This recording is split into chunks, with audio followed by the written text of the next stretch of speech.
I was taking a border from campus. I went to my friend's house. It's not far from campus. It's like from Kansanga to Kabalagala for some people who knows that place. So I asked the border guys, like, how are you? Please take me to Kabalagala Junction of Human Rights. I was like, okay, 7,000. I was like, man, you think I'm stupid? I know where I'm going, right? It was like, oh yeah, he started speaking Uganda. I felt like they started abusing me with the other friends. That's why from that day, I don't like taking boda guys who are surrounded with the other friends.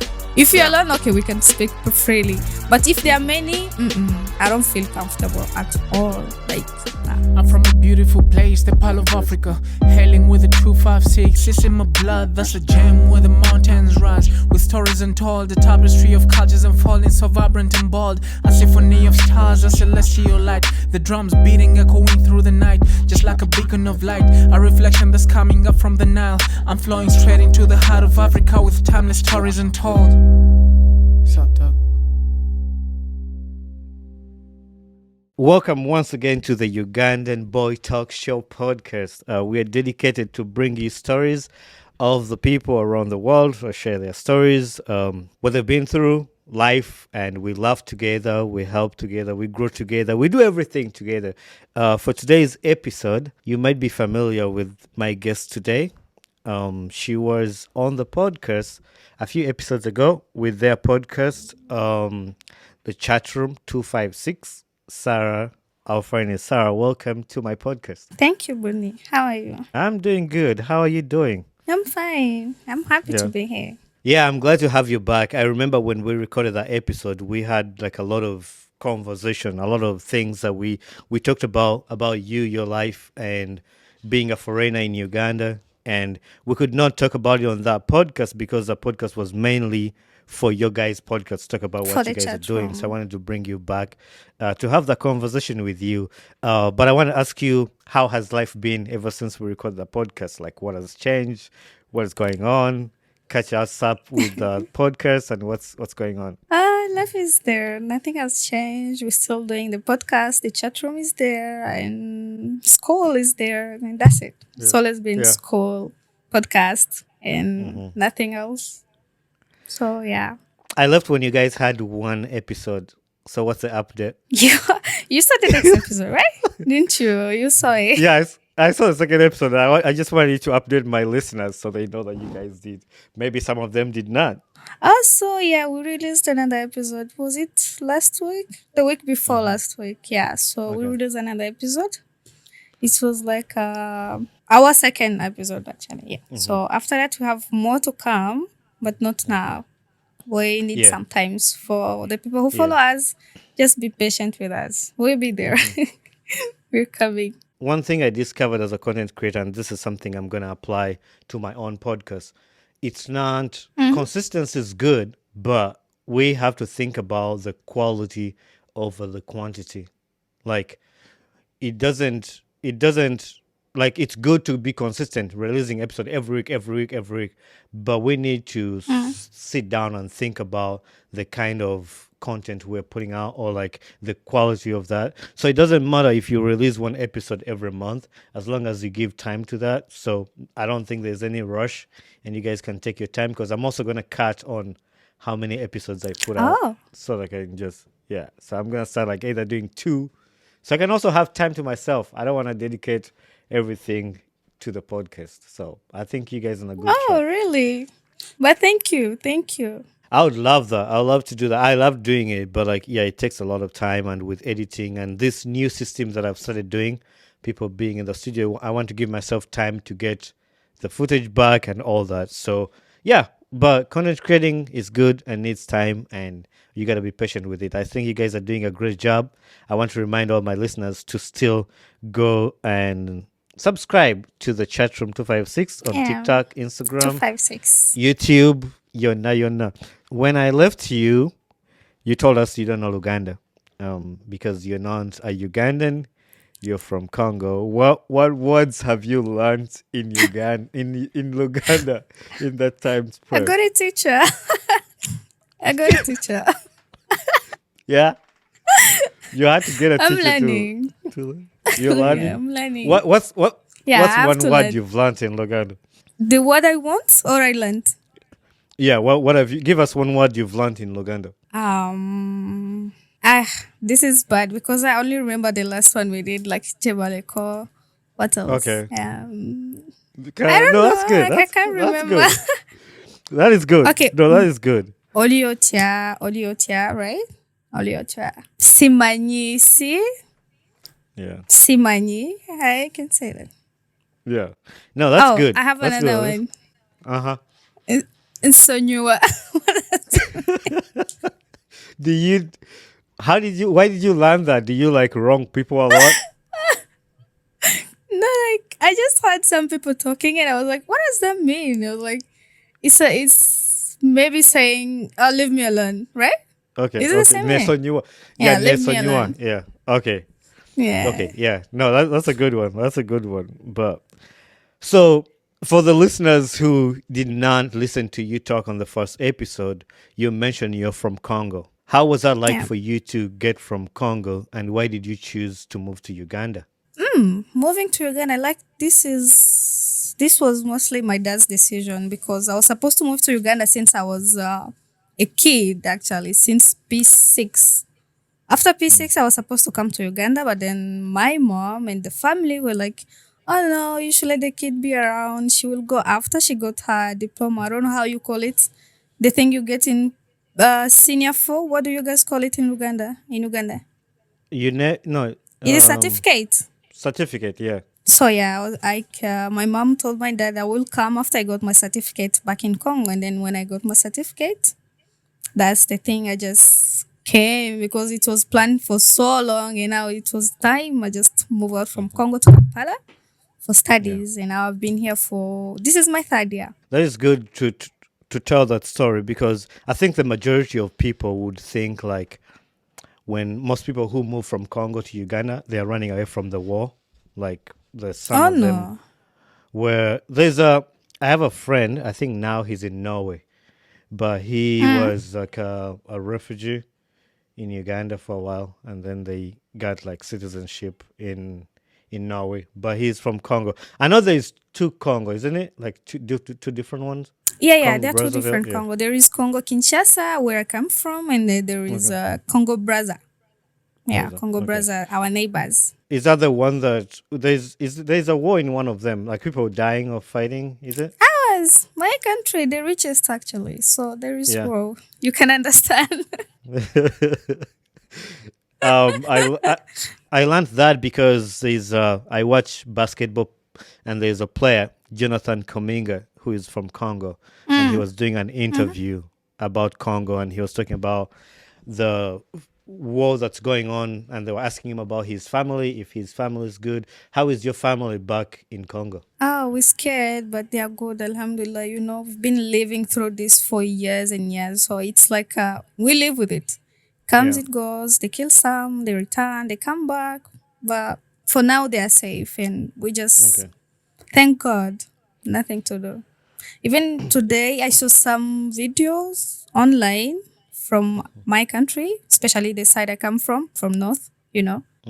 It was so heartbreaking. There were kids crying, you know, in their camp, those refugees. I don't know what happened. I didn't hear the full story. Maybe it was rain. I don't know, whatever. All the camp were down. Some people died. The kids were crying all over. This is, it's so much. So it's a bit sensitive for me. Sorry. No, that's the same Sorry. thing. Like if something is happening in Uganda, I would be worried for my people, even if they're not my family, but like the country, like you never know where your family is at. Even if like it's happening far away from where your family lives, you never know if one of your You cousins never went know if there to do someone something. moved on the Yeah. other side. See, Yeah. same Yeah. thing. We just worried and pray a lot. Yeah. I didn't mean to miss, I mean, I forgot it, but like I meant to ask you happy Ramadan and assalamu alaikum. You don't do that. Allahu Karim, Allahu Akram. In Islam, that's what we say. When you say Ramadan Karim, you say Allahu Akram. So thank you. Allahu Akbar. Okay. Yeah, Yeah. I have No, I know. not Allahu Akbar. Allahu Akram. Allahu Akram. Okay, thank you. You taught me that. What are some of the experiences you experienced when you moved to Uganda from Congo the first time? Like, what are they ask us about culture shock? Like when I left Uganda to come to the US, like there are things I'd never seen snow. I'd never seen like buildings like in New York City. What are some of the things like you experienced when you moved to Uganda? When I moved to Uganda, the first thing was, this is like an open country. You can do whatever you want. If you want to move naked in town, that's your problem. And the dating stuff is very different here. It's so different from Congo. Like, oh my God, you can see two people dating, but they're living together and just fine. No one is going to judge them. Back there in Congo, I wasn't even allowed to date. Dating someone was like a big problem. Seeing you, it's once a week. And that's it. But in Uganda, okay, it's dating, and sometimes you can talk to your parents. They will understand. Maybe where I come from, in my house, it was like the biggest thing you can tell your parents. Mama have a boyfriend. Why are you? I never even told that to my mom. Actually, I'm 20 and above. I never told my mom I have a boyfriend. So yeah, it was different. Was it mostly from the family members, or was it even like people who are not your family when they see you with a boy or girl, like they'll make it a big deal? Or was it mainly the family? In Congo, like where I come from, my hometown, everyone like know each other. So when I move with someone, it's a big deal. I can't just move Yeah. with a boy who is not my family member. That's gonna be a problem at home because I never know if my aunt is going to see me in town or whatever. So I have to be very careful. Oh yeah. Did you break the rules though? Did you have a boyfriend even without them knowing? I'm a good girl. Okay, breaking the rule, having a boyfriend, that was cool stuff.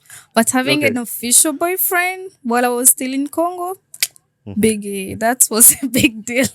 I never do that. So. Yeah. Until I come to Kampala. That's when I started doing this official thing. Like I'm Yeah. dating. Yeah. Yeah. And because your family is not there to see you, so you're on your own. I know. My family is not here. I'm safe somehow. What are some of the things you enjoy in Kampala? Freedom. In Kampala, you can move everywhere you want. You can have whatever you want if you have the money. If you don't have Yeah. money, okay, that's another problem. But if you have the money, you can live the life you want in Uganda, especially in Kampala. So Yeah. I really enjoy that here. What are some of your favorite things you like to do in Kampala? More like moving at night. I like moving at night. To where? I like clubbing, even if I don't do that much. I like clubbing and restaurants in Kampala. They're the best. Yeah. So I love restaurants. Going to different restaurants every day, trying restaurants. So it's like some of the funnest thing I do here.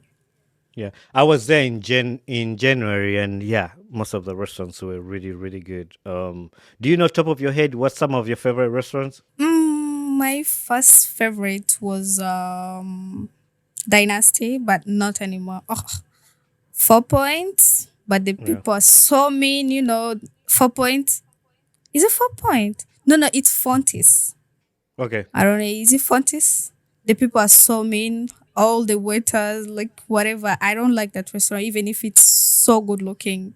I love being around, but it's not welcome. So I like Yeah. 4 points right now. It's like my favorite. So as somebody who moved to Uganda for school, and you came for university, right? Only, yeah. Yeah. So actually, remind the listeners why university you go to Oh, I go to International University of East Africa. in Kansanga, Kansanga. IUE. Yeah. Yeah. So as somebody who has experienced campus life in Uganda, what are some of the standout differences in Uganda? What are some of the things that stand out to you in campus life in Uganda? Parties. Yeah. At campus, we party a lot. Especially my university, there's so many entertainments. You can even lose yourself if you don't focus. So it's always been this celebrities coming today, this celebrities coming next. So it's very entertaining. I like that about campus. How do you manage to balance that and be able to perform in school? It's difficult. Yeah. It's difficult. We've been lost sometimes, all of us, and some did not come back. I know some people we started with them the first year, like first year, first semester, but now they even dropped out of school because Yeah. everything is mixed up. You don't know where to go. You're pulling this side music, you're pulling this side, this is social life, whatever, you just in the middle, and then you find yourself you're not performing well at school. Everything is overwhelming. Some dropped out, some don't come to school anymore. They just show up when you have exams. When you have like these courseworks, that's when you see them. Yeah. We have so many people at campus, but I can say for myself, I've been hanging there for a while, even if it's difficult, but yeah, I'm still there. What course are you doing? I know you told us in the last episode. What course are you doing? If you can remind that to our listeners. I'm doing procurement logistic management. And do you have a plan to go back to Congo to work there, or you want to stay in Uganda and work in Uganda? Obviously, I would love to go back to Congo. There are some good deals, actually, especially where my dad works. So if I get a good job, I will go back to Congo. Yeah. But I love Kampala. I would love to have my Yeah. life here. Everything is good in Kampala, but the problem is the money. So we The have to money. go where the money is. Maybe we go to Congo and work, then come back to Kampala for enjoyment, stuff like that. Yeah. Back to campus life a little bit. I know you have friends back in Congo who are going to university.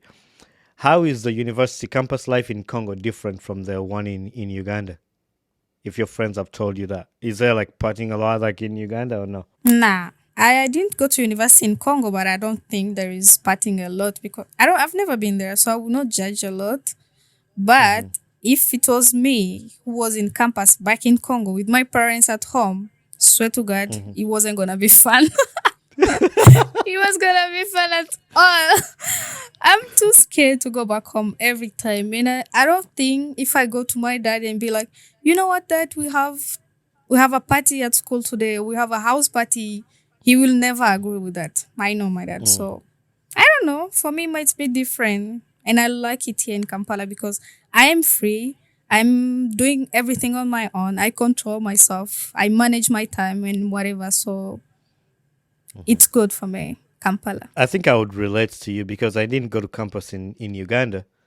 I miss the campus life in Uganda because I was like, I want to know how that would have been for me going to university wanna know. in Uganda. I don't want to know. I Why- want to be here. I'm in the right place. I went to school in the US and it was different. It's not as crazy as it is in Uganda, but I Oh. wish I went to school in Uganda. Like, don't get me wrong, I wasn't crazy. Like, I would say that I wasn't crazy. Like, I was not me personally. I'm not crazy But- either. Don't take me for a crazy person. I'm not crazy either. But the fun around campus, everyone is going, You can also go with the fun.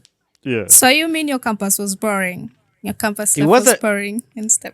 it wasn't boring. We went out, we did that, but it wasn't wild. It was like a religious school. It was a Christian school, so like, in a Christian school, there is not a lot of like chaos. It's not like I an hate open. Christian schools. Why? They're always so strict. Everything is it's too close. It's not so free. It's not so fun. So I feel you.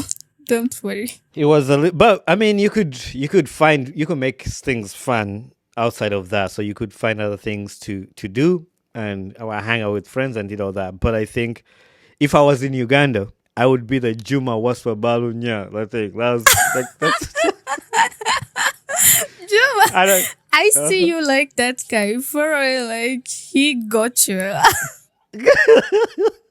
Yeah, tell me your experience with that. Like, like I know you didn't go to MUBS, but like campus life kind of it's the same in Uganda. How was that? And you guys found this information, the Juma Waso Balunya, because I saw you guys do a TikTok of that. Come How was that? on. What can you say about that whole experience of like guild? And I know you guys have a guild president at your university. Like that whole situation. How is that like? It's always fun, but sometimes I feel like everything is not for me, so I will not go into everything. They do their thing. They have parties. They organize some parties for the presidents. They have this debate and campaign and stuff. It's always the same thing, they have money at campus and you have to convince people to vote for you, that you're capable of doing something. So it's always the same thing. Yeah. Parties, they invite people to vote, campaigns are crazy. Hmm. So it's almost the same thing. Juma Do you just think went somewhere very far away. how? The campaign manager is the best. Yeah. He did a great job. Yeah. I think Juma, wherever he is, or if he watches this podcast, he needs to like have that campaign manager somewhere in his like administration or something. Because that guy, I don't know who I know. Juma is. I don't know who Juma is. I know the But we campaign know the manager, campaign but manager. that guy made him famous, like made Juma famous. I know on TVs, you can hear him on TVs everywhere. Internet's like, oh my God. All of Uganda, actually Kampala. Can you just sing for us one of the songs that they sang? Jiteke yo, DJ yo malo, jizye yo. I don't even know those like lyrics. I don't know the lyrics. My friends do. Yeah. My team, they do know the lyrics. That's why last time you saw a video of us singing, I wasn't singing Mm-hmm. at all. I was just Yeah. going with the vibe. I Yeah. don't sing. But those are catchy songs, and that campaign manager was smart to come up with those because, like, you can easily remember them, like. And I was like, if Yeah. I could vote, I would come to Uganda and vote for Juma. I don't even know him, but I've heard his name. Well, Juma was about yeah, I feel like the whole of MOBS voted for him. yeah, MOBS, because all the students voted for Juba. We don't know what happened next. Did he like they have voted yet? I think they did. I think they voted. I think he went through. But I saw some things on Twitter that I don't know. I don't really know a lot of information. I just see. I just know that Juma was Obalunya. That's all I know, and it's that's all we go with. Um, Yeah. but that's funny to hear your perspective in campuses in Uganda. But living in Uganda as a foreigner must have its own experience. Like you're not from there. Can you tell us about some of those experiences you've gone through being a person who is not from that country? The goods and the bads. Is there things like you can feel, man, I wish I was in my country? Oh, okay. Let's start with the bad side.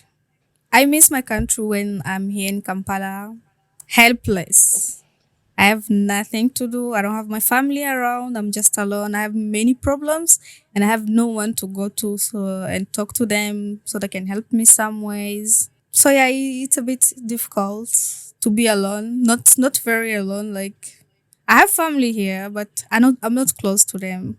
So I wish I was back in Congo. My mom is around. She's like my bestie every time I talk to her, but she's not around much and I can't give her all of my problems. So it's one of the difficulties I've found here. And in social, like, in Uganda, when you're a foreigner, everyone is trying to chop you, whatever, everywhere you go. But other guys in town, everyone is trying to eat from you. Like, when you just speak your English, they'll be like, okay. So it's you. You're the people who are ruining our country. You know the side of Kansanga? Most of foreigners, they're really making life hard for the Ugandans, because of rent, the lifestyle on the other side. It's becoming very expensive. So when you speak your English and whatever, they'll be like, okay, thank you for coming. They're going to eat your money. So if you're not very careful, you're going to lose things. Yeah. So yeah, I wish I knew Uganda so that I can be a bit safe, on the other side, speaking Uganda and make my way through most of the thing here. I feel like they don't give us the fair price. Like all Yeah. foreigners, if you ask for something, they will not give you a fair price or the right price. What if I knew Uganda? Maybe I could. You make a good point that yeah, when you go to buy something and somebody knows like you don't know Uganda, they're gonna try to take advantage of you and just sell you on a different Exactly. price. And like something that's 1,000, it's gonna be 5,000 for you. And, like, One day I remember I was taking a border. I was taking a border from campus. I went to my friend's house. It's not far from campus. It's like from Kansanga to Kabalagala for some people who knows that place. So I asked the border guys, like, how are you? Please take me to Kabalagala Junction of Human Rights. I was like, okay, 7,000. I was like, Man, you think I'm stupid? I know where I'm going, right? It was like, oh yeah, he started speaking Uganda. I felt like they started abusing me with the other friends. That's why from that day, I don't like taking bola bola guys who are surrounded with the other friends. If you're Yeah. alone, okay, we can speak freely. But if there are many, I don't feel comfortable at Yeah. all. Like, nah. So they try to take advantage all the time. Well, that's a challenge. Now, the other part I want to ask you about is the social part. Being a foreigner, and I know it can be hard to make friends in Uganda. How is your relationship with the female friends that are Ugandan that are not from your country? How is that relationship been for you? Is it easier for you to make friendship? I don't have Ugandan friends apart from Hadi. You know, my Okay. co-host. Mm-hmm. I don't have Ugandan friends. Most of my friends are from Eritrea, Congo. So yeah, when I just joined campus, the first person who talked to me, she's Eritrean. So she was my first friend at campus, and from her, I knew other Eritreans. I became so close to them, and the rest are Congolese. Because I'm a Congolese, so I can talk to them easily. But Yeah. Ugandans, I'm not so close to Ugandans. Yeah. But I have colleagues who are Ugandans. So yeah, that's the thing. I don't have close friends who are Ugandans apart Yeah. from you, Hadi, and the rest. I don't know. Yeah. You're not Ugandan anymore, do you? Are you? I am Ugandan. What are you talking about? You're talking to the Ugandan boy talk show. I do some investigations and I'm good at that. FBI. No, I asked you that Yeah. question because so I look at you in a position how I look at myself being in America as a foreigner because life sometimes gets hard when you don't have your family there with you. Sometimes life gets hard. You need to talk to them, and then friends. Like it's hard for me to make friends here. Most of my friends are Ugandans, like they're back home. Like I Oh. have friends here, but it's hard to get to them, and sometimes they can't relate to what you're going through. I don't have like Ugandan friends close by me around. They're like in different states. So sometimes it can be hard. Sometimes it can be hard, and it can be hard when you don't have people who can relate to you or understand what you're going through. Yeah, I know, I know. I've been with my friends, those Eritrean and stuff, as I told you, but okay, we understand each other, but most of the time, we can't really relate because we don't come from the same country. Our cultures are different and stuff. But I tried to get some Congolese friends, and most of them didn't like me that much. I don't know. Yeah. Okay, whatever. That's All right. another story. So I feel like You know, okay, I will go with foreigners. you know what actually happens, and I think it's the same thing there. When you meet another person from your country in a foreign land, they get into that thing of competition, like you're better than them, or they think I so know. they get that. Like if I met a Ugandan here, they'll try to see how you are, and they try to get into like a competition. You have this, you have that, you have a See? house, you have a car, Uh huh. and the relationship is not really good. That's the story with Congolese. They always look at what you have, what you don't have. Who are you? Where you from? This competition thing. It's exhausting. So I Yeah. just like being unknown. I love the feeling of being unknown. No, that's good, and I think you're doing it the right way. And I mean, I don't close my door for friendship, but then I'm not gonna entertain friends who are just there for fights and arguing and all that. I Thank made a you. few clips on the podcast here, and you actually mentioned something like if you don't have money in Kampala, life can be hard. I made a few clips with Abel on the podcast about money and like girls asking for money. So this question, I'm gonna ask you this opinion. What is your opinion on girls asking transport money from guys? You think it's fair for girls to ask for money, or when should they ask for money? You know, before I came to Uganda, my perspective of that on that was so different. Like for me, a girl to ask for money, that's so lame and it's underrated. You cannot ask for money. Like a man, the guy you're dating, you first have to look to his life. How is he? Okay, he's struggling. So why are you going to put your burden on him again? You know? So that was me before I come to Uganda. And now when I'm in Uganda, I can understand this thing. I'm here at campus. I need someone who's going to help me. but it's not an everyday thing. You just can't date me and then be like, oh no, I don't have money every day. Okay, that's exhausting. Okay, I like you, but sometimes you gotta do your part, okay? But the thing of I'm going to visit you and you have to give me money, nah.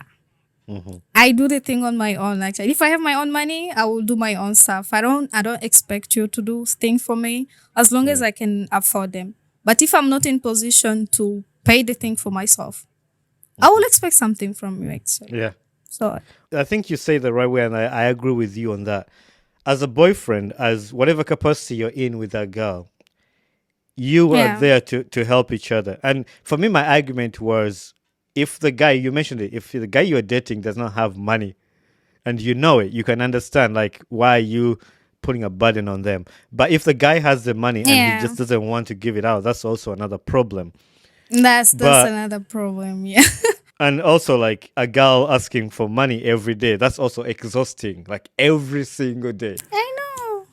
It's No, okay no, to no. I'm help not your out. daddy. Yeah, it's okay to help out, but it's not like an everyday thing. Like, hey, today, You tomorrow, know my problem. 5K. You know my problem. In my mind, every time I do something, every time I'm asking you for something or the other person, I always put myself in their shoes, you know. If I was the guy and someone is asking for money every day, just imagine. I'm struggling to get the money on my own. How am I going to afford to give you every day? You know the life we are living. It's not easy. So if I was the guy, that's what I said. I said to myself, if I was the guy, I wasn't gonna like what she's doing. So I would just stop, and I won't do it like every day. I will just tell you if you feel like you can help, then it's okay. But I won't exhaust you with my problems. I would like that. I would be down for that. As long as it's not like every day. It's not an ATM, like you're gonna go and swipe and swipe and swipe like every And day, it's you true. know? But like once in a while, yeah, I understand that, and we need to help each other. And also the other thing I say, like if a guy doesn't have money and you have as a girl, if you love him, you're gonna help him out. Like you're gonna help him out. Like he doesn't have money, I and do that. yeah, I do that. yeah, It's not a biggie for me, you know. When I love someone, I do everything for them to be happy. That's yeah. my problem. As long And as I do something to make you happy, I'm okay with it. I think I agree with your perspective. The other question I was gonna ask you is, how do you feel about the hospitality of Ugandans? When you came to Uganda, did you feel like Ugandans really are welcoming, or are they this kind of people who are like they're just minding their business, and you also have to just mind Yeah, your that's the business? thing. Second option. Yeah. Yeah, Second option. Ugandans, you can die in your house. That's your problem. You know, they will not come and check on you. As long as you didn't scream and yell, that's on you. They don't really mind others. yeah, You know, you can have a neighbor whom you never met for 6 months, and that's okay for them. So it's not like in Congo, when you somewhere like back there in Goma, some people are very friendly. Unless these days, I don't know, but some people are really friendly. They will come to you. Oh my God, you here? Welcome. You know, we appreciate you being around. We can help each other. This and that. You know, they try to be friendly with you. They try to welcome you around. But in Uganda, you can move your ass around everywhere. They will just look at you, doing whatever yeah. you want. No, I definitely agree with that. I asked the question knowing the answer, but I wanted to hear from you. Like I know my country people. I Yes. know Ugandans. Like if they don't have anything they're getting from you, nah, nobody's not even gonna Nothing. ask the question.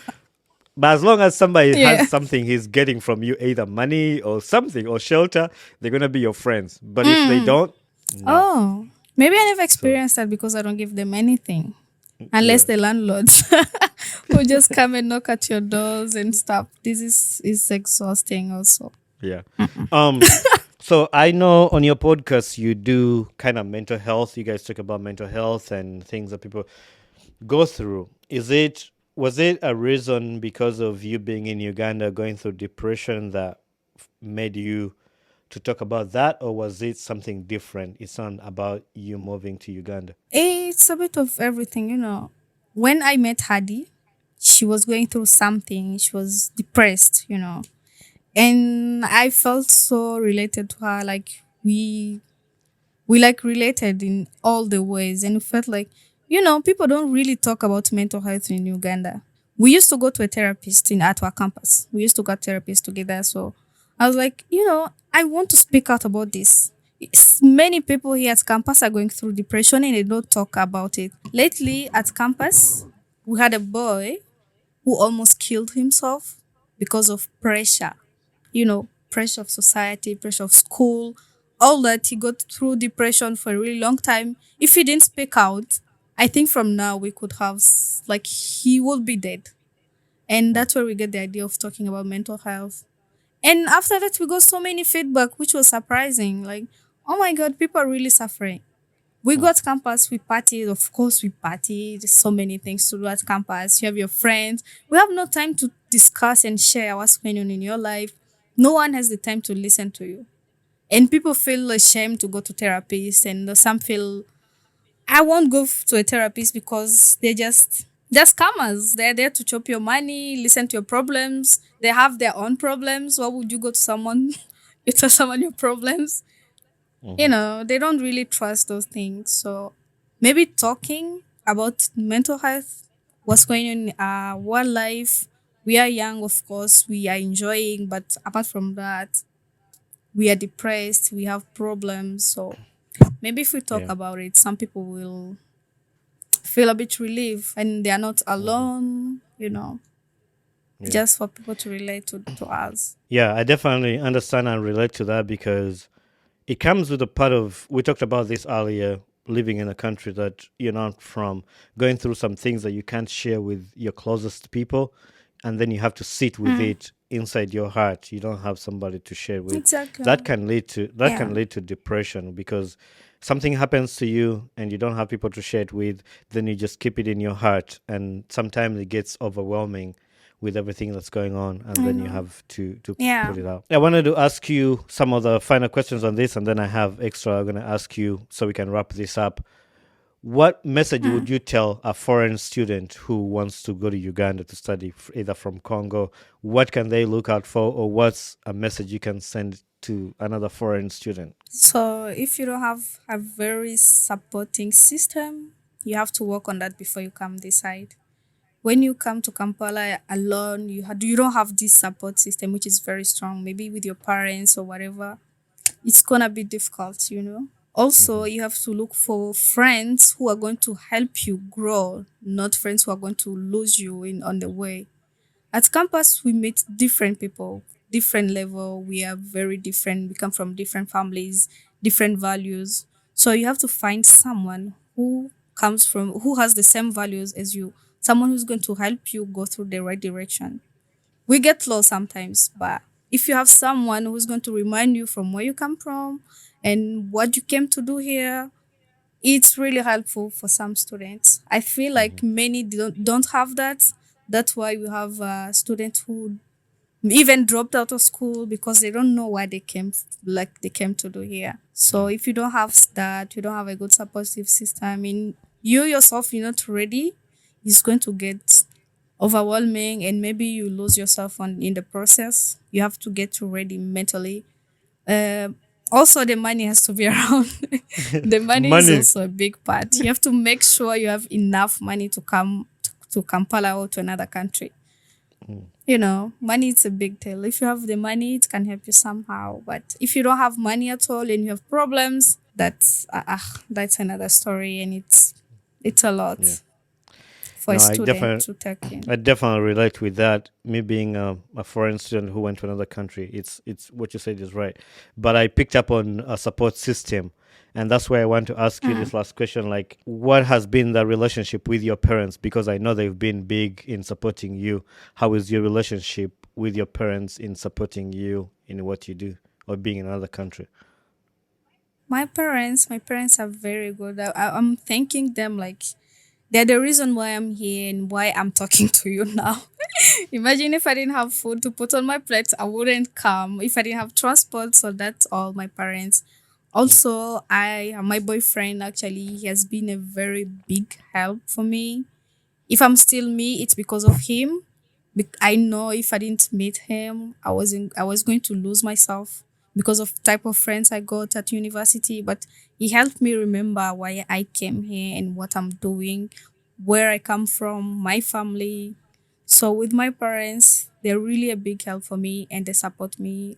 Everything which relates to school, they will never say Mm-hmm. no to me. So I really love that. They are the best in the world right now. I love them just so much. Mm-hmm. So yeah. All right. So now we have come to the end of this podcast, but there is three questions. I think I asked you the last time we recorded the episode, but I'm going to ask them again and see if any of those have changed. But one of the questions is, what has been a life lesson you've learned in life to this point? I remember I told you don't take people for granted, right? Yeah. Yeah. And I'm still on that. People, Okay. we always want more than what we have. You have someone, maybe your friend, you don't like them, you just want to have that type of friend. You're going to lose yourself. Just work with what you have right now and don't take those people who loves you for granted. That's all I That's a can good say. one. That's a good one. Yeah, we shouldn't take people for granted. I definitely agree 1,000%. The other question is, what Yeah. gets you excited about life? Don't worry, my question hasn't changed, but my mom, yeah, I want to make her proud. That is my Sure. biggest goal. Like, I want to make her proud. Since I was a little girl, that was the only Mm-hmm. thing I wanted to do. Even when I go to town to buy some clothes, I'm like, is mama gonna like this? If not, Mm-hmm. swear to God, I will never put that clothes on. So it's always my mom. I want her to be proud of me. Yeah. No, that's I want good. her to be That's proud good. of me. Yeah, There's no good feeling than your parents saying, "I'm proud of you. I'm happy." Like those are exactly. some good words to hear from your parents. And the final question, the signature Yeah. question, which you answered and then you've now fulfilled, because I asked you who would you like to see on this podcast next, and you nominated yourself, which you have delivered. But I'll Don't still ask ask you me. again. But if I Okay, nominate myself again, you're going to get tired of me. then we'll have you back again here for something else. No, we're not doing that. Okay. So you don't want to come back on the podcast, huh? Okay. Oh my God. I want to. My God. What are you saying? But if it's me inviting myself over and over, Okay, it's I'll gonna be I'll like, invite. okay, deja vu. I will nominate you. I nominate you for being my next guest on the podcast. I'll answer the question for I you. hope your people won't get bored of me. No, no, they won't. But anyway, to wrap this up, I want to say Happy Ramadan. I'm forgetting my Islamic words. Uh, Okay, Al- Allah Al- Akram. Alhamdulillah, and I'm grateful that you were Mm, able to do this with me. I can't wait for the people to listen to it. I think this is going to be helpful for people who are in Uganda from different countries. I think they would love to hear your story, your journey, what you're going I hope through. so. It will help some people out, some people who are going through the same things. And yeah, I think Mm, sometimes we need to hear these stories too. You can even help somebody to give them hope. Like, oh, yeah, Sarah made it. I'll be able to make it too. So thank you very much. exactly. You're And welcome. that's Thank you for having me too. and that's a wrap. My name is Sarah and I'm at Dansoft studio on the Ugandan Boy Talk Show. Hey there, this is Bohani Kibuka, the host of the Ugandan Boy Talk Show. Thanks for watching and listening to my podcast. If you enjoyed this episode, make sure you share it with a friend and recommend somebody to this podcast. Don't forget to leave a feedback on this podcast because that's how we grow. And also don't forget to share, like, subscribe, and comment. Join us on our social media platforms on Instagram, Twitter, Facebook, and YouTube. So we'd love to hear from you. Thank you very much and be blessed.